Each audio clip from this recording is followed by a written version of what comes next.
Assalamualaikum warahmatullahi wabarakatuh. Kita akan masuk ke bagian kedua ya dari pembahasan tentang abad pertengahan awal. Di bagian pertama, kita tadi membahas tentang sosial politik abad pertengahan. Baru 3 poin ya. Poin pertama adalah abad pertengahan awal dikuasai oleh suku Jermanik yang buta huruf tapi kuat dalam militer. Kemudian hukum mereka adalah trial by ordeal, ya, hukum yang primitif, bukan hukum formal, tidak ada pengadilan, tidak ada hakim, tidak ada jaksa. Hukumnya diselesaikan dengan cara mitos.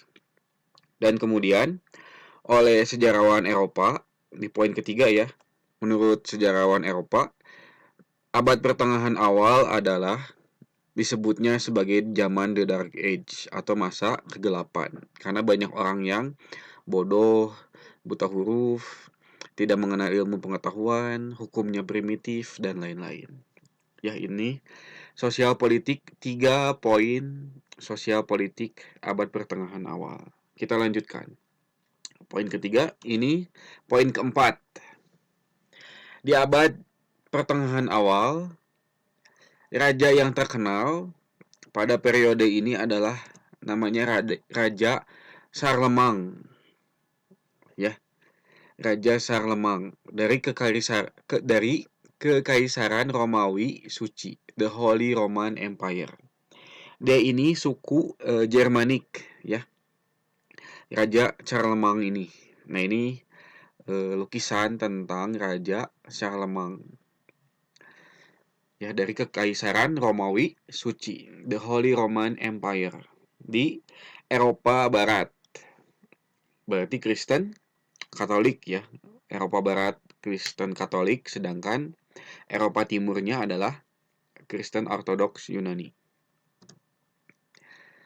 Raja Charlemagne ini dia berhasil menguasai daerah Prancis, Jerman, Swiss, Austria, Hungaria, dan Spanyol Utara.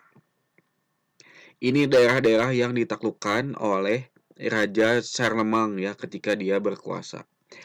Dia pun memaksa rakyat di daerah taklukannya untuk menganut Kristen Katolik.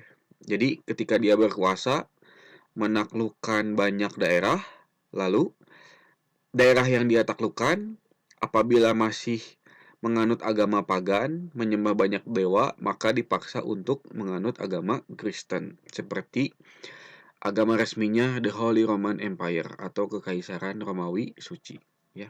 Jadi dia memaksakan agama untuk orang-orang yang ditaklukkan di daerahnya.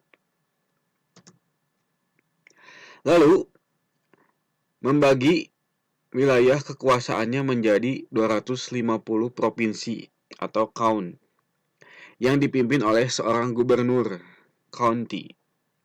Dia juga membentuk lembaga misi dominici atau utusan raja.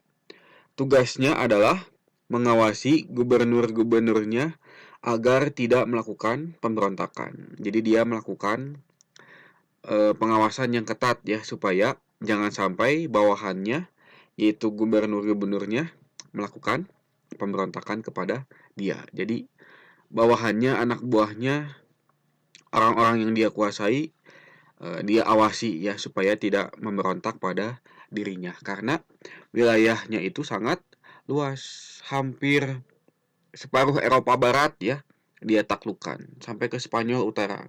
Spanyol Selatannya adalah dikuasai oleh orang-orang Muslim. Nah, ini sosial politik berikutnya ya tentang Raja Charlemagne, raja yang paling terkenal di era abad pertengahan awal. Mudah-mudahan bisa dipahami. Nah, ini peta Kekaisaran Romawi Suci yang warna kuning ya. Ini peta Kekaisaran Romawi Suci. Lawan atau musuh mereka adalah peradaban Islam di daerah timur. Nah, ini barat, Eropa Barat, ini Eropa Timurnya dikuasai oleh daerah Ini maksudnya Eropa Timurnya Ortodoks Yunani. Dan kemudian ada peradaban Islam di Asia. Nah, jadi ini Eropa Barat yang Kristen Katolik, ini Ortodoks ya, Kristen Ortodoks di Eropa Timur. Apa bedanya? Kristen Katolik itu biasanya mereka membuat patung-patung Yesus Kristus, patung Bunda Maria ya di salib mereka. Sedangkan kalau Kristen Ortodoks ini, Kristennya atau lambang salibnya itu polos. Mereka juga tidak membuat patung Yesus Kristus, mereka juga tidak membuat patung Bunda Maria. Nah, menurut mereka itu justru tidak boleh. Itu bedanya ya, Katolik, Kristen Katolik dan Kristen Ortodoks. Kristen Katolik berkembang sangat pesat di Eropa Barat, sedangkan Kristen Ortodoks di Eropa Timur. Tapi mereka punya musuh yang sama, yaitu peradaban Islam. Nah ini adalah gambar peta bagaimana penyebaran agama Kristen Katolik yang dilakukan oleh raja-raja eh, Kekaisaran Romawi Suci. Ya, mereka itu punya tentara. Nah, tentara salib. Ya, tentara salib ini menjelajahi Eropa untuk menyebarkan agama Kristen Katolik. Jadi mereka itu berperang, menaklukkan wilayah, dan mengkristenkan daerah yang mereka taklukkan. Jadi datang, menyebar, menyebar ke seluruh Eropa, bahkan menyebar ke Asia. Mereka menaklukkan daerah yang mereka temukan. Setelah menaklukkan daerah itu, mereka menyebarkan agama Kristen ya, Kristen Katolik. Nah ini dua peta yang menjelaskan Kekaisaran Romawi Suci. Kita lanjut. Sosial ekonomi abad pertengahan. Kalau tadi sosial politik, sekarang bagian terakhir adalah sosial ekonomi abad pertengahan. Ini adalah lukisan pasar di abad pertengahan. Tadi kita udah bahas sama-sama ya, abad pertengahan itu dari abad ke-6 sampai abad ke-15. Belum ada ditemukannya kamera. Jadi semua di zaman itu diabadikan melalui lukisan. Ya, seperti ini. Ini lukisan yang menggambarkan pasar di abad pertengahan. Nah, sekarang kita akan membahas sosial ekonomi abad pertengahan awal. Ekonomi abad pertengahan adalah feodalisme.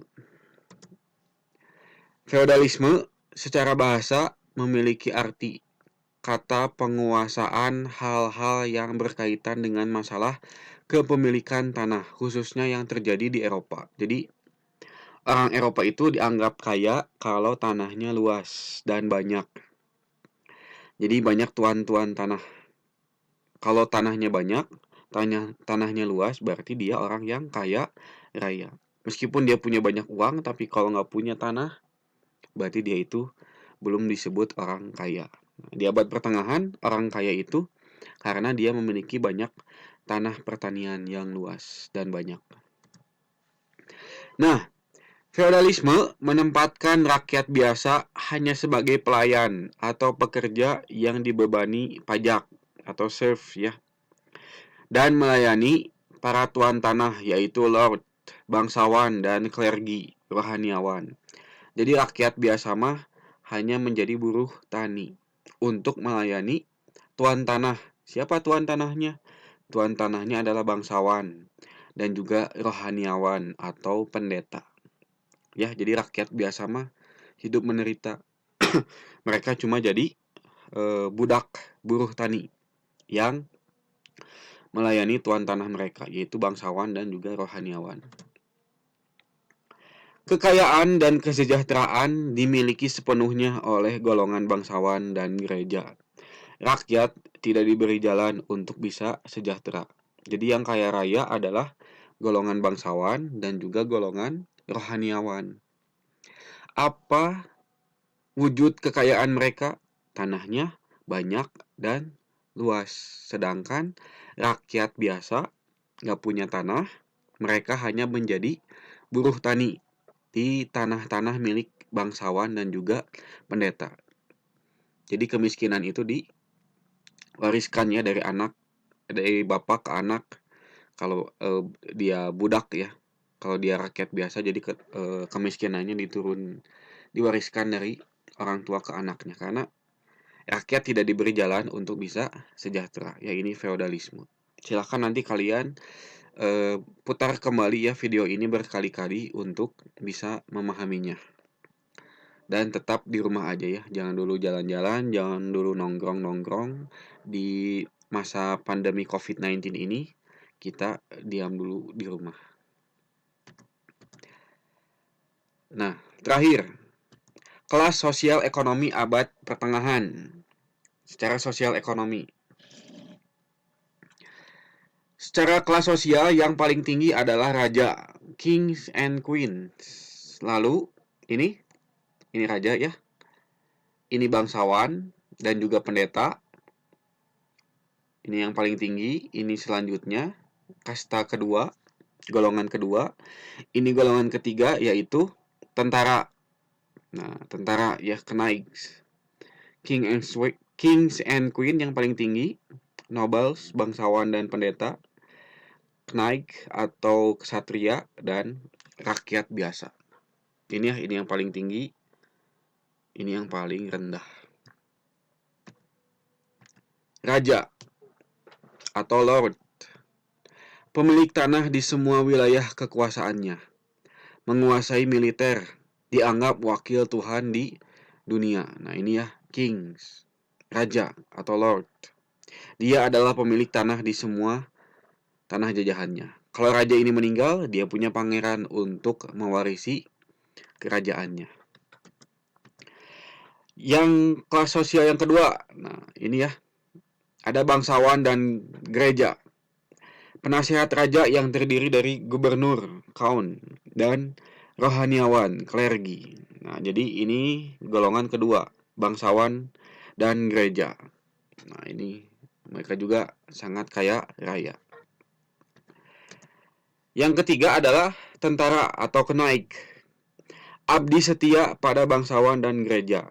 Pengabdian mereka akan dihadiahi sebidang tanah. Jadi kalau mereka ini tentara berprestasi, mereka akan mendapatkan hadiah sebidang tanah. Jadi mereka ini berlomba-lomba untuk dilihat oleh raja, dilihat oleh bangsawan, supaya mereka ini jadi tentara yang hebat, kuat, dan selalu menang dalam pertempuran. Karena mereka berharap mendapatkan upah yaitu tanah yang bisa mereka kelola ya untuk hidup mereka. Terakhir adalah rakyat. Nah ini ya rakyat. Rakyat menjadi budak buruh tani, serf di tanah-tanah para bangsawan dan gereja. Mereka dibebani pajak, sedangkan golongan-golongan di atas mereka tidak dibebani pajak. Rakyat ini sudah mah hidup miskin. Mereka hanya bekerja sebagai buruh tani yang diupah kecil. Mereka juga tidak memiliki jalan untuk bisa sejahtera, nggak ada akses untuk bisa jadi pengusaha, untuk memakmurkan diri sendiri. Jadi mereka itu seperti sudah ditakdirkan atau melalui sistem ini mereka itu menjadi orang-orang yang kaum miskin. Ya, mereka hanya dibebani pajak dan menjadi pelayan untuk golongan-golongan sebelumnya. Nah, hari ini sampai sini dulu. Mudah-mudahan dipahami. Silahkan dilihat berkali-kali, disimak berkali-kali ya video ini di Google Classroom ini. Mudah-mudahan bermanfaat. Ingat, selalu jaga kesehatan. Jangan dulu keluar rumah. Kalau terpaksa keluar rumah, pakai masker, bawa hand sanitizer, dan juga jaga jarak. Ya, tapi alangkah lebih baiknya di masa pandemi COVID-19 ini di rumah aja. Ya, terima kasih atas perhatiannya.